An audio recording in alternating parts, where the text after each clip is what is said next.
Bismillahirrahmanirrahim. Assalamu alaikum, dear viewers. Welcome back. This is me, Muhammad Asif Zib, and I am working as a lecturer at Institute of Paramedical Sciences, Heber Medical University. Dear viewers, today I am going to discuss an important and very important topic, and the topic is morphology of white blood cells.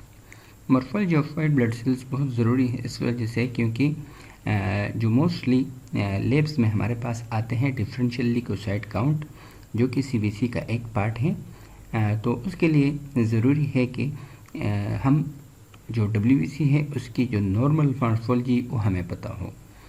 WBC की normal morphology एक lab technician और एक lab technologist के लिए बहुत ज़रूरी है। इसलिए आज हम नॉर्मल जो मॉर्फोलॉजी है डब्ल्यूबीसीज की वो पढ़ते हैं। फिर इसके बाद हम इसकी प्रैक्टिकल डेमोन्स्ट्रेशन भी करेंगे और माइक्रोस्कोप में ये सेल्स किस तरह नज़र आते हैं फिर वो इंशाल्लाह हम करेंगे। तो वाइट ब्लड सेल्स की मॉर्फोलॉजी के लिए कुछ की फीचर्स हैं, ताकि वो की फीचर्स हमें पता हो तो हम इन सेल्स को इजीली आइडेंटिफाई कर सकते हैं। तो इस पे एक चीज़ है कि what is the size of the cells डब्ल्यूबीसीज, क्योंकि डब्ल्यूबीसी साइज़ में एक दूसरे से डिफरेंट होते हैं। आगे हम डिस्कस करेंगे कि इसमें ग्रेनुलोसाइट्स हैं और एग्रेनुलोसाइट्स हैं। तो ग्रेनुलोसाइट्स और एग्रेनुलोसाइट्स या जो डिफरेंट टाइप्स ऑफ डब्ल्यूबीसीज हैं वो एक दूसरे से साइज़ में डिफरेंट है। फिर इसके बाद है न्यूक्लियर शेप, यानी न्यूक्लियस का शेप वो भी डब्ल्यूबीसी का एक दूसरे से डिफरेंट है। तो हम इस पे फोकस करेंगे, नंबर 1 साइज़ पे, फिर इसके बाद न्यूक्लियर शेप पे। फिर क्रोमेटिन फीचर्स, यानी जो न्यूक्लियस के अंदर क्रोमेटिन मटेरियल्स हैं उसके फीचर कैसे हैं, मतलब कंडेंस हैं या कोअर्स हैं। कंडेंस का मतलब ये है कि आपस में बहुत क्लम्प टाइप है, एक दूसरे से बहुत जुड़े हुए हैं, जबकि कोअर्स या ओपन क्रोमेटिन पैटर्न हम उसको कहते हैं कि जब न्यूक्लियस के अंदर जो क्रोमोसोम्स हैं और उसको वो एक दूसरे से सेपरेट हैं या कंडेंस हैं। फिर इसके बाद है कलर कि जो डब्ल्यूबीसी हैं उसका कलर किस तरह है, क्योंकि डब्ल्यूबीसी कलर में भी एक दूसरे से डिफरेंट होते हैं जब हम उसको स्टेन करते हैं। स्टेन मोस्टली जो आम लेब्स में स्टेन होते हैं तो मोस्टली 2 टाइप्स ऑफ स्टेन हम यूज़ करते हैं, या जिम्जा स्टेन यूज़ करते हैं या लिशमन स्टेन यूज़ करते हैं, जो कि रोमनोव्स्की स्टेन का एक टाइप है। फिर granules and other inclusion. Granules जैसे आगे हम डिस्कस करेंगे कि डब्ल्यूबीसी को हम 2 में डिवाइड करते हैं, ग्रेनुलोसाइट्स और एग्रेनुलोसाइट्स। तो उसमें आया ग्रेन्यूल्स हैं कि नहीं हैं and what is the colour of the granules, तो उसके बेस पे हम डब्ल्यूबीसी को एक दूसरे से डिफ्रेंशिएट करते हैं। तो टाइप्स ऑफ डब्ल्यूबीसीज 2 तरह के टाइप हैं मेनली, एक है ग्रेनुलोसाइट्स और दूसरा है नॉन ग्रेनुलोसाइट्स या एग्रेनुलोसाइट। तो ग्रेनुलोसाइट्स और डब्ल्यूबीसी जिनके अंदर ग्रेनुल्स होते हैं उनको हम कहते हैं ग्रेनुलोसाइट्स। ग्रेनुल्स बेसिकली छोटे छोटे पैकेट्स होते हैं जिसमें डिफरेंट टाइप्स ऑफ एंजाइम्स होते हैं। इनमें इजिनोफिल है, बेसोफिल है और न्यूट्रोफिल है। ये ग्रेनुलोसाइट्स के टाइप है। जबकि ओ सेल्स OWBC जिनमें ग्रेनुल्स नहीं होते उसको हम कहते हैं एग्रेनुलोसाइट, और उनमें है लिम्फोसाइट और मोनोसाइट। जो ग्रेनुलोसाइट है जिसमें इजिनोफिल है, बेसोफिल है और न्यूट्रोफिल है, इनको हम डिफ्रेंशिएट करते हैं एक दूसरे से on the basis of their granules के बेस पे हम डिफ्रेंशिएट करते हैं। इन ग्रेन्यूल्स में जैसे हमने कहा कि इनमें डिफरेंट टाइप्स ऑफ एंजाइम्स होते हैं और डिफरेंट टाइप्स ऑफ प्रोटीन होते हैं और उनका फंक्शन भी डिफरेंट होता है। फॉर एग्जांपल इजिनोफिल के अंदर जो ग्रेन्यूल्स होते हैं वो ग्रेन्यूल्स स्पेसिफिकली जो पैरासाइट होते हैं उनको डिस्ट्रॉय करने के लिए यूज़ होते हैं। इसी तरह बेसोफिल के अंदर डिफरेंट एंजाइम्स और प्रोटीन हैं, न्यूट्रोफिल के अंदर डिफरेंट हैं और उसके फंक्शन के लिहाज से ये एंजाइम्स डिफरेंट होते हैं। तो सबसे पहले न्यूट्रोफिल, ये जो सेल हमें नज़र आ रहा है ये वाला सेल, इसको हम कहते हैं न्यूट्रोफिल। अगर इस आरबीसी को हम देखें, ये आरबीसीज हैं, ये आरबीसी हैं, ये आरबीसी हैं, ये ग्रेन्युलोसाइट का इमेच्योर फॉर्म है, ये हम बाद में डिस्कस करेंगे। तो ये जो सेल हमें नज़र आ रहा है ये है न्यूट्रोफिल। तो ये न्यूट्रोफिल आरबीसी से साइज़ में बड़ा होता है, तकरीबन 3 to 4 टाइम ये आरबीसी से बड़ा होता है। फिर इसके अंदर छोटे छोटे आपको ग्रेन्यूल्स नज़र आ रहे होंगे जो कि पिंक कलर के ग्रेन्यूल्स होते हैं। ये इसका न्यूक्लियस है।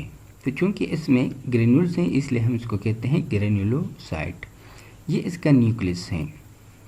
इसका न्यूक्लियस डब्ल्यूबीसी में जो न्यूट्रोफिल है इसका न्यूक्लियस सेगमेंटेड होता है, यानी ये सेगमेंट के फॉर्म में होता है। अब ये देखें कि ये बड़ा पोर्शन, फिर सेंटर में जो क्रोमेटिन पैटर्न है उसने एक छोटा सा थिन फिलामेंट बनाया हुआ है और वो इस फ्रेगमेंट के साथ कंबाइन है।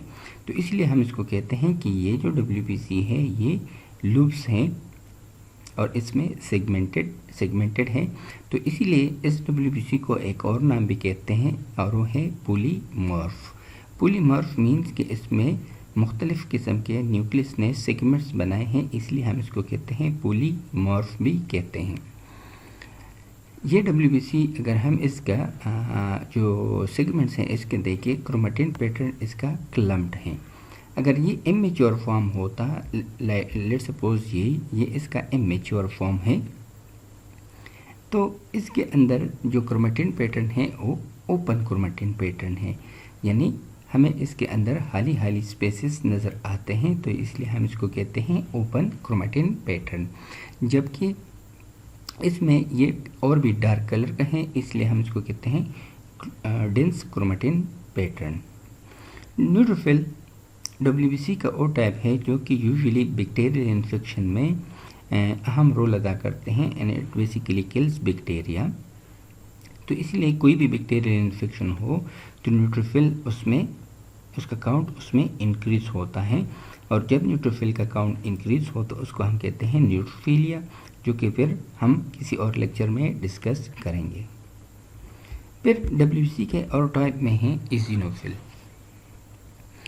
ईयूजिनोफिल, इजिनोफिल इसको इसीलिए कहते हैं कि रोमनोवस्की स्ट्रेन में 2 किस्म के डाइज यूज़ होते हैं, एक को हम कहते हैं यूसिन और दूसरे को हम कहते हैं हेमाटोक्सिलिन या मिथाइलिन ब्लू।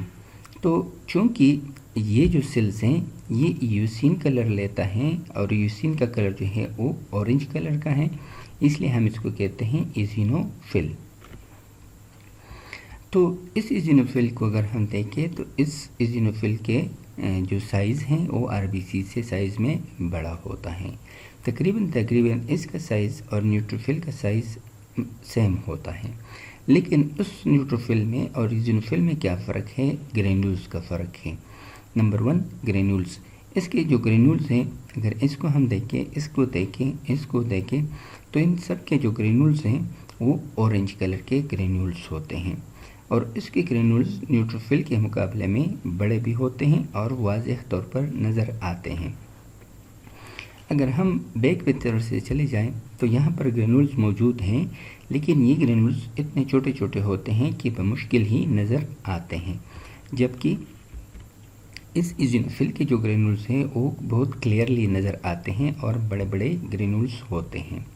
इसका एक और फीचर इस इजिनोफिल का ये है कि इस इजिनोफिल के जो न्यूक्लियस है वो भी पॉलीमॉर्फ है, लेकिन ये बाइलोब होता है। अब ये एक लोब है, इसने ये स्मॉल थिन फिलामेंट के साथ इस लोब के साथ कंबाइन हुआ है, इसलिए हम इसको कहते हैं बाइलोब डब्ल्यूबीसी, जो कि इजिनोफिल है। इसी तरह ये भी बाइलोब है, इसी तरह ये भी बाइलोब न्यूक्लियस है।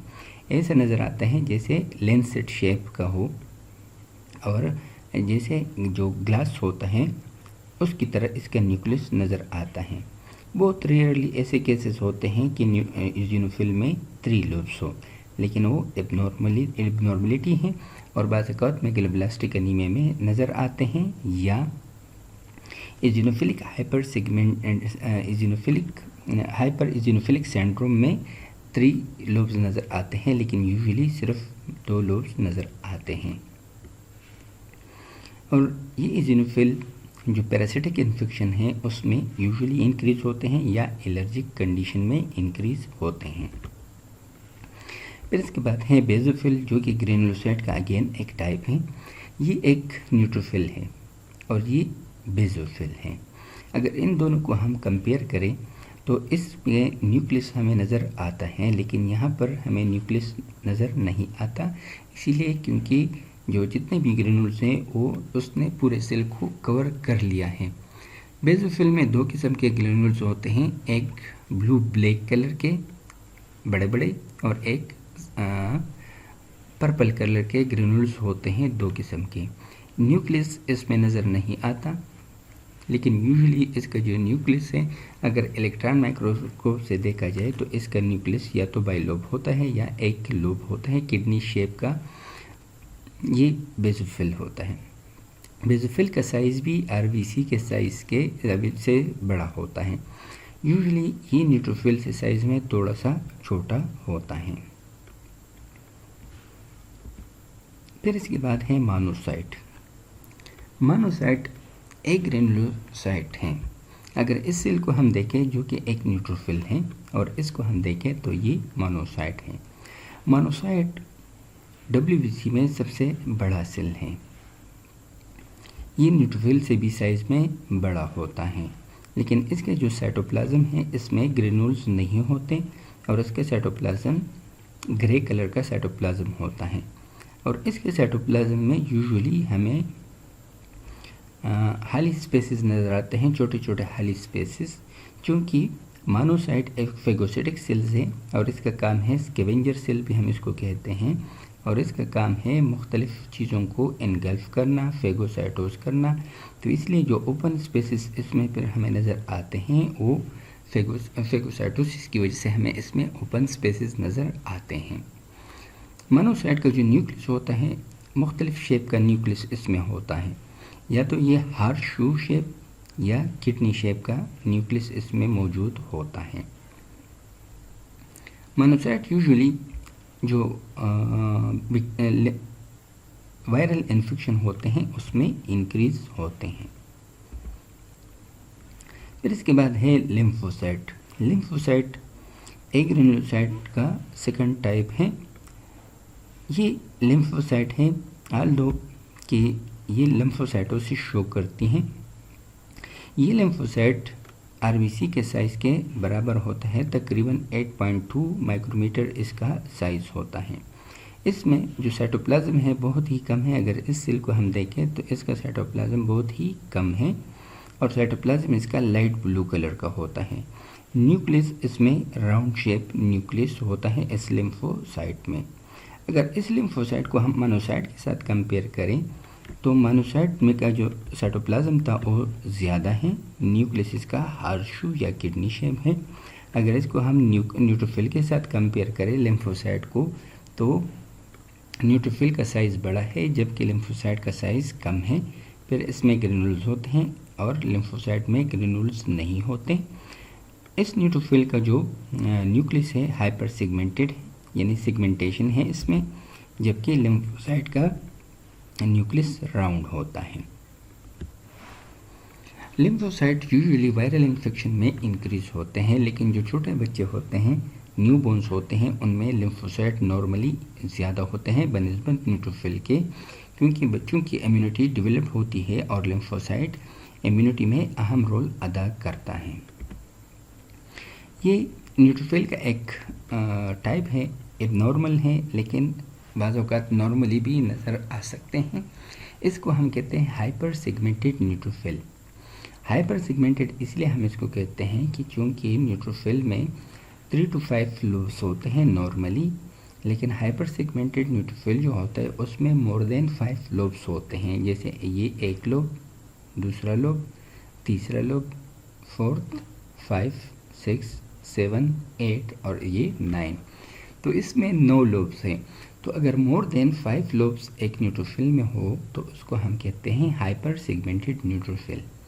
और हाइपर सेगमेंटेड न्यूट्रोफिल मोस्टली और कॉमनली ये मेगलोब्लास्टिक एनीमिया में नज़र आते हैं। Thank you so much.